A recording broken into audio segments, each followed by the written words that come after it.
adopted father was a tough, stern head of the household and who joined the local police force at the age of 30. Watkins struggled in school, earned very poor grades all throughout school. His teachers placed him in special education. Can you imagine that? And told him that he was not smart enough to go to college.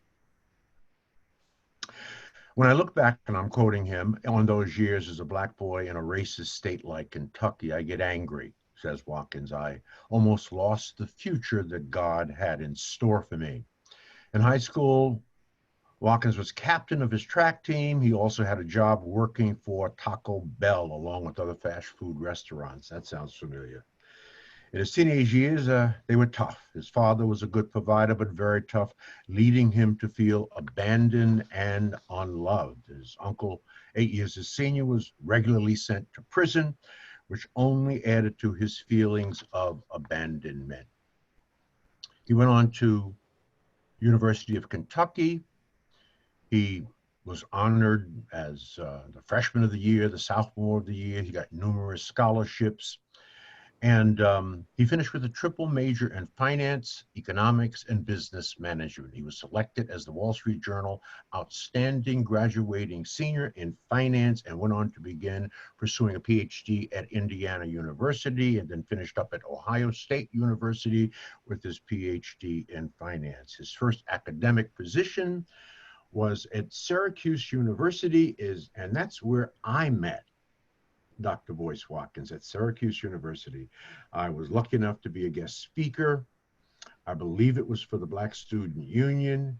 I gave one of my bond-burning speeches, and Dr. Boyce and I went out to dinner after my talk, and he was just fascinating then, and that was many moons ago. And so we want to welcome to our All-Star podcast series, the one and only Dr. Boyce Watkins.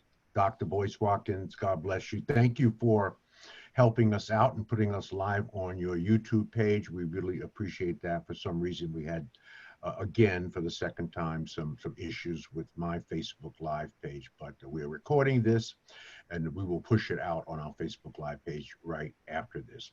I want to get right to it because you have limited time. I know you have a class to teach at about 8 o'clock. So I really, really, really appreciate you just sort of squeezing us into your calendar of events for tonight. Yesterday, I published, I want to ask you a couple of questions, but I want to start with this one. I want to talk to you about COVID-19, but I want to ask you this question because it bothers the hell out of me. I posted a video on my Facebook page, on my social media. It was a sister right out of Africa, a very, very brilliant sister. You didn't get a chance to see her name or see her resume, but it's Stella. But she was she was doing an interview with some white interviewers and said, and I'm paraphrasing, it has been 500 years and we have given white people everything we have, our gold, our diamonds, our bauxite. And she listed just a whole myriad of very, very, very powerful minerals in the ground. The richest continent on the planet, of course, is Mother Africa. And of course, Europeans have exploited that. And she went on to say, 500 years of giving you everything we have, and now what do we have? We have nothing. And this bothers me. I talked to Dr. Quadavid Whitaker the other night, and I said, after seeing this, I have been speaking for 35 years.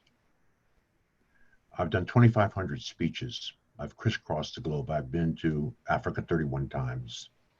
No matter where I go, Dr. Boyce, whether it's Seattle or Miami, whether it is San Diego or Maine, whether it is South Africa or Nigeria, or whether it is Rio or Bahia, or whether it is the Bahamas or wherever we are, why are Black people at the bottom of the economic ladder every place that I go. Now, not all Black people, just most Black people. When you look at the economic statistics, we are at the bottom of every single economic statistic, certainly that matters in America. And it just bothers me. We're 500 years into this, 400 years in America, another 100 years. The sister was talking about Europeans have been exploiting Africa. What is that? Why is that? What is it about our race? And there are only three races in the world: Black, white, and Asian. We're the second largest at 1.6 billion. Asians are 4.4 billion, and whites are about a billion. Why are we at the bottom of the economics of the world? What is that? Well, that's a great question. And what comes to mind for me, George, is I think about the history of European thuggery. I think about, imagine if you were in a church, right, and you're with a church, you're in the church with a bunch of good people who who share and love each other and treat each other kindly, and then a pack of thugs, a pack of gangsters walk in with machetes and AK-47s. Who's going to take control of that room, right? Who's going to control that space? It's going to be the thugs. And so what you're talking about is a collision of two groups of people that have different values, they have different experiences, right? The thug, maybe he's used to fighting in prison, he's used to fighting to the death, he's used to to a certain type of behavior that was necessary for his survival in whatever situation he was in. And he's coming up against a group of people that just aren't thinking that way, right? And so, when I look at European history, if you look at the savagery that occurred in Europe, I mean, you talk about major world wars where you go back to just World War II, when you look at the fact that 27 million Russians died, God knows how many Germans died, 6 million Jews died, right? So you had this just insane amount of unimaginable death and chaos and destruction, from a group of individuals who, and I'm not here to say anything that's going to disparage anybody, but you're talking about people that sat around all day thinking about ways to kill other people. Literally obsessed themselves, spent entire lifetimes thinking, how do I build a better bomb? How do I build more weapons that can kill you faster, right? And so they come to Africa, and sure, we've had warfare, and we have some tribal issues, It's a like tribal that, right? warfare, yeah. Right, but nothing like that. Nothing like really. I mean, if I sat around, if I'm gonna go to your house and meet you, and I've been sitting around for years thinking about all the different ways I can murder you and take all your money, I'm gonna get your money if I want, because you're gonna invite me in and say, hey, let's sit down and have a meal, and I'm gonna pull out a weapon, right? So, that's kind of, I think that really defines a lot of history in a nutshell. Now, there is the transition process where I think as Black people, we have to understand that we're dealing with a world that's run by people who don't think the way we do. You don't have to be a thug, but you might have to learn how to confront a thug. You might have to learn how to control and manage a situation. If I decide I want to be a security officer, I got to be prepared to deal with people that have thuggish mindsets, but I don't have to be a thug myself. And so I think that, to your point, going back to the whole economic conversation, if you just talk specifically about economic parity, economic strength, powernomics related issues, I think that Black people have to understand the keys of economic strength, economic power, economic security, in order to deal with the fact that you're dealing with a world that is built on global economic warfare. So for example, I don't think Black people have to be capitalists. I don't believe, I'm not a pure capitalist. I don't want to be a pure capitalist. I can't worship money, but I value money, and I understand the importance of money, the power of money. I want to harness that power to do important work. But do I have to emulate the behavior of my adversary in order to protect my community and strengthen myself? No, I don't have to emulate anybody. I can still be me. but I'm going to have to change and create a better, more equipped version of me to deal with the game I'm playing. You know, like I could be, you know, I could be dropped in the middle of a football game and just ignore it and just, you know, play hopscotch and pretend like there is no football game, but I'm going to get my head knocked off. So maybe I have to realize the game I'm playing, the world that I'm in, adapt to that, and I can still, you know, still be me, but you have to adjust. And so I think for us as Black people around the world, I don't blame us for being where we are. I just think that some of the tactics, I mean, if you just look at some of the horrible things that they have done to Black people around the world, it's just, I just don't believe it's in our nature. I just don't think we would ever want to do half of the things to other people that people have done. Just slavery alone, right there. Just imagining what they did to other human beings. We're not built that way. So it's not our fault that we're here, but it's very important that we understand that awareness means understanding how we got here, where we are, and how we can get out of that. Yeah. Yeah, it bothers me at the core. And I guess maybe I've spent a significant part of my life looking for solutions to that. I mean, I don't understand the mindset of a race of people that could get on a boat, cross the ocean, go to somebody else's land, take their land, or kill them. I don't understand that mentality. I mean, certainly Africans explored the world while white people were living in caves. And we went to Mexico. There's evidence of black African exploration all over the world. Ask Rashidi or Renoka, right? And we visited, and we put our thumbprint, and we got back on our boat and went the hell home. Right? We didn't try to take anybody's land. We didn't kill anybody. We were just interested. We were exploring. I don't understand the mindset of that level of conquering. And obviously that is a Eurocentric mindset, because as you said, we don't think like that. And then that there is an African-centered mindset, and that is the oneness of all things. And we are very trusting people, right? Mm. So I don't understand the concept of enslavement in the most egregious form of slavery ever heaped on a people in the 254 years of slavery in this country. So we have to continue to work on understanding who we are and understanding the solutions and the mindset and the education that is required because even the educational system, you worked in the educational system, fundamentally it teaches us how to be productive workers in the factory, how to be good spokes on the wheel of work that is generated by the corporate industrial complex. It does not teach us, especially Black people, two things. It teaches us their history, but it does not teach us our history. That's number one. Number two, it teaches us nothing about money, right? We learn nothing about wealth management and budgeting. No, none of that is in college. We didn't get it at home because our parents didn't learn it.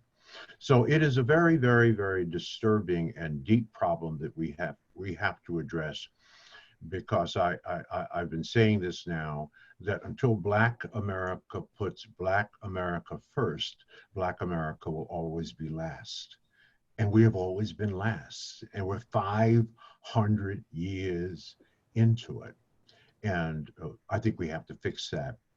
And I like your answer, and I think you gave us a deep sort of not only philosophical but a practical understanding of why that has existed and persisted for so long. And then what people like you and me and Brother Bedford are doing, we are, whatever wealth that we have, we use that wealth to invest it in our people for the upliftment of our people. So, hey, I want to thank you for that. On to another subject, COVID-19. When this is over, we're going to live in a new world. The whole notion of globalness is going to change, because what this has revealed is that as we have practiced living in a global world and transferring our work and manufacturing all around the world in favor of technology, when something like this happens, everybody goes into their own little cave and they protect themselves first, right? So the whole notion of this connectedness around globalization, I think, is going to change. The question is, what does this mean for Black people? What would you suggest, or what have you learned from this, and what is going on, and what we ought to be thinking about when we ultimately come out of this? Well, what did I learn? Well, the first thing I learned is I was reminded of the power of media to really shape minds and shape narratives. I always felt that all of this was very real. We know that COVID's real, but I'm the kind of person that sort of, first of all, I've always felt that we were always in danger of something. You have the knowns, the unknowns, and the unknown unknowns. And it's really the third category that's the scariest most of the time. So what fascinated me was how we are so triggered by media to either be afraid or to feel like the coast is clear. And someone said, well, when do we think we're going to be over this? And I said, oh, we'll be over this when the media says we're over this. When the media says, okay, it's good, you're fine, no more cases, then we'll go back. We won't go back quite to what we were before, but people say, okay, whew, I'm glad it's gone. I'm glad we're safe now. And I'm not going to say that you are safe or unsafe. I'm just going to say that I am not a believer that the condition really has changed as much as they might be communicating, for better or for worse, right? So when they tell you things have gotten worse, I'm a skeptic in the sense that I'm like, how much worse have they really gotten? Let me look at the data. And then when they say things have gotten better, I'm the same way. I'll say, well, actually, and again, also maybe I'm biased because I'm a Black man. I've always felt that there were a million ways for me to die on any given day, or, whatever, because I had too many friends have bad things happen to them. So none of this, honestly, none of this really scared me that much, but it didn't mean that you didn't pay attention and take precautions and follow the rules and protect the people you love and all these things. So that's very important. But I think that one of the, so the first thought is media control the mind. I'm utterly fascinated by how the media can just, create things that aren't there or remove things that really are there, and that's a very scary thought. The second piece is the government, the fragility of our government. We are used to believing that our government really has our back, that we're really safe, that they're going to protect us. I don't believe they're going to protect a damn thing. I mean, if the stuff really hits the fan, I think Katrina actually was, for a lot of people, one of the biggest examples to show you that they're just not ready. They're just not ready to really come through for you. So that means if, God forbid, North Korea launches a nuclear warhead and hits a major city, you're on your own at that point. So while we might make fun of the survivalists, like my dad was a Vietnam vet and he was schooling me on, the weapons and the kind of food you want to have and the electric generators and all that. There's something to that in the sense of just kind of knowing that something that I think Black people should have always known from the beginning is that you really ain't got no friends out here. Ain't nobody out here really going to save you. So you can't be running out here like a little baby thinking that they're going to come and protect you. Because when stuff really hits the fan, they are going to protect themselves. Are you going to protect yourself, or are you going to wait for them to come and save you and then complain when they don't? Complaining and whining is not a strategy. And that's what I think, and so with that being said, I think the other piece that's really important to understand is that this whole process, as painful as it is, it has one positive benefit in the sense that we as Black people are addicted to white supremacy. We are as linked to the white man's nipple as Unpack that. I'm glad you said that. Addicted to white supremacy. We are the biggest white supremacists in America. Like the Klan ain't got nothing on us. We really love us some white folks. And just so you know, why do I say that? Well, think about this. You know, when you think about where you're educating your kids, remember Malcolm X, and it's funny, I'm getting ahead of myself. You asked me to pick some quotes I love. One of the quotes I picked was one by Malcolm where he said, "Only a fool would let his enemy teach his children." Well, who do we let teach our kids? You know, these same people who will take a guy like a George Washington, you know, who probably raped more black women than most guys in prison, right? And hold him up to your child as a hero. Not to say he didn't do some, you know, some good stuff for somebody, but I just think that we as black people have to kind of process that a little bit. And then your child will graduate from school and not know nothing, don't even know who Marcus Garvey is, right? So, right. So I think that having our kids at home and being at home, it's this kind of solitude where if you use it in the right way, it can help you find yourself and figure out who you really are, who you really want to be. You know, like, wait a minute, I got my kids home. Maybe I can educate my kids. You know, why not? Why not? You know, I'm home. Maybe I got to figure out how to make money online. Maybe that's another way to go. Maybe instead of going to that factory every day, maybe I can find a new skill and learn how to make money in a different way so that I can be home with my kids and live in the way God intended for us to live. I don't believe that we were meant to live in a world where you spend more time with your boss than you spend with your kids. I don't think that's natural. I don't, especially for black people. I think it's honestly a type of mental illness that's passed from one generation to the next. So I think this situation can actually help us break some cycles. You know, I think that because here's the deal. Look, the economy, it ain't gonna be the economy that it was before this crisis. There are some fundamental shifts that are going to occur in many industries because you can't just get over this kind of trauma that our country's gone through. Right. A lot of industries are going to sink and maybe die. A lot of companies are going to die from this. So you're going to have a different economy. You're going to have to adjust anyway. So what I say is that given that you're probably going to have to adjust, and I know it's hard. We're talking about 16 million unemployment or 16 million people filing for unemployment in a 3-week period. We've never had that. We never, I mean, the Great Depression at its worst, we never had numbers like that. So to me, given that you're going to have to go through the discomfort of change and transition, why not transition to blackness? Why not just make a commitment right now that when this is done, I'm going to try my best to be a little bit blacker than I was before this happened. Maybe that means I'm spending, maybe it changes where I'm getting my media. Maybe I explore and find some black media outlets online instead of watching CNN. Maybe it changes how I educate myself. Maybe I'll consider, you know, the Black Business School or Fraser Nation as my educational hub, as opposed to going and spending $50,000 on another master's degree at Iowa State University, right? Maybe I learn how to do some business with black folks and read books like your book, Success Runs in Our Race, and learn how to network a little bit so that I can get together with brothers and sisters and build an economy around that. You know, so I think, again, I'm not, and I don't want to be too I don't want to sound too optimistic because I don't want people to think I'm not connected to the realities of the challenges that come with this change. Change is never comfortable. But, you know, this really, honestly, this reminds me of the trauma I felt when I was 21 years old and I had this really ugly girlfriend in college. I mean, she wasn't just ugly, but she was just an asshole too. Now, I would call her a bitch, but that ugly and an asshole. Yeah, that would be sexist for me to call her the B word. So I'm just gonna say she was an asshole. And here's the thing though, as stupid as I was, and a lot of us are stupid. You know, we fall in love with people we shouldn't be in love with. I love this woman. I did not want her to go. I could not imagine life without her. Well, one day, the best thing that ever happened to me occurred. She dumped me. She said, "Get out of here, Boyce. I don't want to see you no more. Go away." And I was devastated.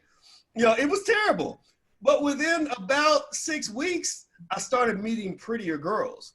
And I wanted to thank her for cutting that cord because I wasn't strong enough to cut it because I had an addiction to that toxic relationship, the same way black folks have an addiction to the toxic relationship of white supremacy. So I think this is the time for us to really have a real Blexit. I know the Republicans have used that term in an unfortunate way, but I think this is a chance for a Blexit. That's my 2 cents. Do you think we should have a black political party? I know there's been bandied about. You think we should have our own black political party because the power is in numbers? And what's your thought about that? Absolutely, absolutely. Now, I'm not going to pretend to be a I know it's been tried. It's been tried before. yeah, and I think we should try it again. One of the great things about being black in the political process is that we're one of the last major voting blocks in America, and I think that, but I think one of the challenges is that there are many, many, many ways to be black, many manifestations of blackness in the political space, right? You've got black folks that are deeply loyal, to one party or the other. The Democratic Party for the most part, right? And then you got some black Republicans who are deeply loyal to whatever they believe. And then you got black folks like myself who feel like we don't have friends on either side. I don't know how you bridge that gap and sort of create that sort of unity necessary for us to have a strong party together. The closest thing I can think of is something, and we do this on our YouTube channel, is we use this term B1. B1 just means that blackness has to come first, that all these other issues, have to come second. In order for us to have any chance to unify, I've got to look for the things I have in common with you before I look for the things that I don't have in common with you. So if we're not the same religion, let's put that to the side for a little bit. We got to be black first. If we're not the same gender, we got to be black first. If we're not, if you're gay and I'm straight, let's put that to the side. We got to be black first. Rich, poor, educated, uneducated, whatever the case may be, we got to be black first. And I think that by unifying around that common pain that we experience from being black, that's where I have found that I have the most in common with other black folks. And so that might mean that in some areas, I'm not going to really fight with you, even if we disagree, because disagreeing with you does not help my position at all. So I think that finding that common ground, and you're an expert at that. I mean, when I see you and I see what, the conversations you have about networking and connecting with people, I pay close attention to that, because I think that the ability to sort of fix these fractured relationships we have in our community, Right. that's going to be one of the keys to us unifying in any area, economics, political, or otherwise. So I do think we should have a black political party. And I think that as a block, that party should endorse a candidate. And I think that would make a difference. And I think at the very least, we've got to be able to be willing to step forward to politicians and have the courage to say, here's our agenda. We need you to pay attention to that. We're not just going to go along for the ride. Yeah, right. Wonderful. Your first quote. Why don't you repeat that first quote? That's deep. That the Malcolm X quote. Repeat that and unpack that for a moment, because that's. I'm sure a lot of people have forgotten that Malcolm said that, but that's a profound quote. Repeat that quote. Yeah, well, Malcolm said that only a fool would let his enemy teach his children. Mm-hmm. And that's actually one of our core values. In the Black Business School, we have 3 core values. One is that we believe that Black people should educate our own children. Second is we believe Black people should create our own jobs. Third is we believe Black people should support Black businesses, because if you support Black businesses, then you can create your own jobs and you can fund your own schools, right? And that's critical, because a lot of the challenge that we have as a community comes from warped mindsets, very sick, toxic mindsets that are created in the educational system. The people that work to control us are far more strategic than we've been, because it's the same way. If I've got a group of animals, tigers or gorillas or giraffes, and I'm trying to manage those animals, I'm going to be watching them in ways that they're not even aware of. I'm going to be thinking in a bigger picture framework than they will be, right? The giraffe just wakes up and he's looking for some food, looking for some water. And I'm watching the giraffe's movement and how close he is to the other giraffes and which way the herds are going and things like that. So I think that we have to accept this idea and understand this more closely, that there are people that don't really, in my opinion, see us as human beings. Not complete human beings, right? You go back to that whole 3/5 of a person idea. That still applies in the sense that we do have value in this country, but the value is the same value that a donkey has to a farmer. He needs that donkey, he needs that horse, he needs those cows, those pigs, those chickens. So they need us. They love us in that way, the same way a man loves his truck, right? But but the truck or the donkey or the cow is not actually going to have the same freedoms, rights, and privileges that a human being has, right? So we've got a role in America, and it's a very important role for the people that we serve. And I think that the reason that we have to get away from this educational system is because, I'm not really, if I have a donkey, a prize donkey that does a lot of work for me, I'm not really looking to make that donkey empowered. Like, I'm not really looking for him to have a wonderful life and to fulfill his dreams, right? You're here to fulfill my dreams, right? So a Black child being educated in this educational system is not really going to be built to be an empowered Black person that's really going to build a strong Black community and fulfill the dreams of the Black community. He's there to serve. And that's what, and what's crazy is that we think that, there's an educational barrier that somehow us educated Negroes are somehow better and more enlightened about these things. But actually, we're just really, really extremely good servants. We're just high level servants. So I think that just sort of conquering the educational system, taking over that process, this is a great opportunity to do that. We're already homeschooling our kids. That will allow us to build a better Black man, build a better Black woman, and ultimately build a better community. Yeah. You used someone else's quote, Malcolm. I want to use Socrates. This is my latest favorite quote by Socrates. He said, "The only good is knowledge, and the only evil is ignorance." Right? I deeply believe that. And I think that the level of intellectual curiosity among our people needs to expand. I think we need to become readers. I really believe that readers are leaders, and we don't read as we should. And it is our blindness to our blind spots. It is a level of ignorance that exists among too many of our people that does not allow us for our excellence to bubble up to the top, right? I think that knowledge, the seeking of knowledge, has to be one of the top priorities for Black people. To be intellectually curious, and to simply read. The average person in America, and Les Brown said this the other day, reads one book a year. If you read one book a month, in 5 years, you will have read 60 books. The average American will have only read 5.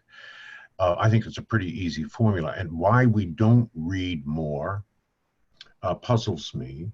We're writing more now than ever before. More books are published by Black people, everybody and their mother, whether it's Vanity Press or whether you're lucky enough to get, a big contract from a major publisher. We need to focus on being knowledge seekers. And it is our ignorance that will ultimately, for the lack of knowledge, we will perish, as the Bible tells us. So that's one of my latest favorite quotes, is that one by Socrates, right? The only good is knowledge, and the only evil is ignorance. Do you have another one? You know what? The other quote that I had is, let's see here. I like this quote. This is actually from Jeff Bezos, the founder of Amazon. And I think I like this guy because he's a guy to me that became successful because he was smart. I mean, he literally just engineered and scienced his way to $100 billion in the bank account. And I thought that was fascinating. And so he has this quote that says, "When the world changes around you and when it changes against you, what used to be a tailwind is now a headwind. You have to lean into that and figure out what to do, because complaining isn't a strategy." Now, I stole a little bit of that earlier. Yeah. I like that a lot because That's right. I remember noticing how I just felt like I was surrounded by complainers. I said, wait, is being Black, does that just mean you just sit and complain about what another man is doing to you every day? Well, to me, in my house, that wasn't manhood.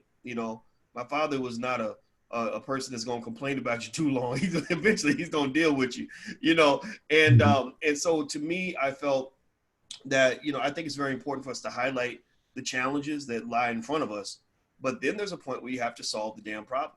That's right. And so I'm a big believer in solutions, because I do believe solutions are out there.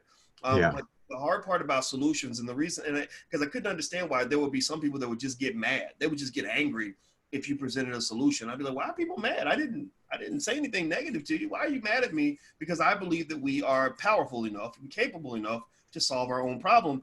And I figured it out. Part of it is that when I give you a solution, I'm putting the ball back in your court, right? The burden of responsibility is now on you. You now have the onus of applying the solution and solving the problem. And some people don't want to do that. Some people are just lazy.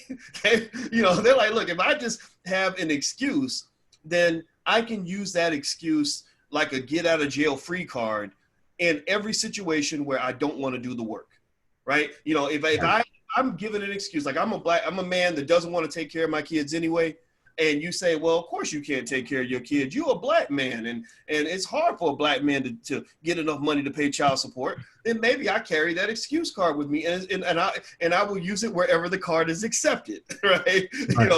So it's up to us to have spaces where we say, sorry, the excuse card is not accepted here. We only want you to apply solutions. So I'm a big believer in that. Yeah. My final one, and I'm going to let you go because you got a class you got to teach.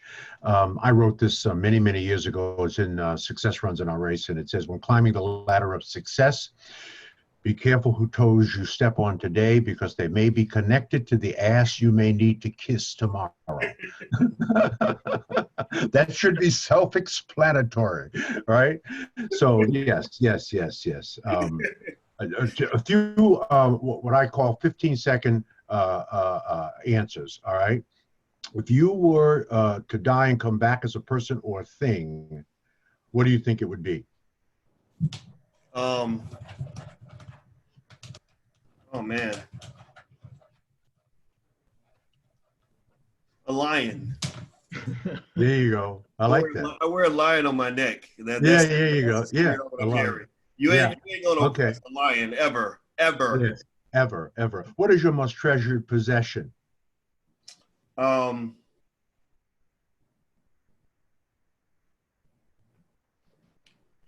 family. Yeah. There you go. And you're getting ready to get married in July, right?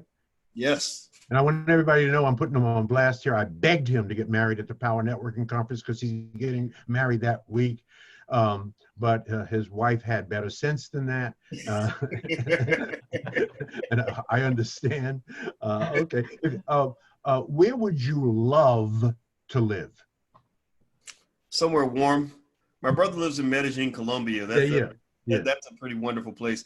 But I think I'd like for it to be a little blacker. So some part of Africa with the same weather as Medellin, Colombia. Okay. And what is the quality that you most like in a man or woman or friends? What is the quality you most like in a man, woman, or friends? The desire to be helpful and the ability to resolve disputes in a productive way. I think that's very important, because you're always going to have disagreements. The question is, how do you handle it? That's right. Who's your favorite writers? Favorite writers. I loved Dr. Cornel West's book. I love Dr. Claude Anderson. I put those two at the top. Oh yeah, absolutely. Yeah. I'm a big James Baldwin fan. I love James Baldwin. And who are your heroes in fiction or in real life? Top three: Muhammad Ali, Malcolm X, Harriet Tubman. There you go. And finally, what's your favorite curse word? Fuck.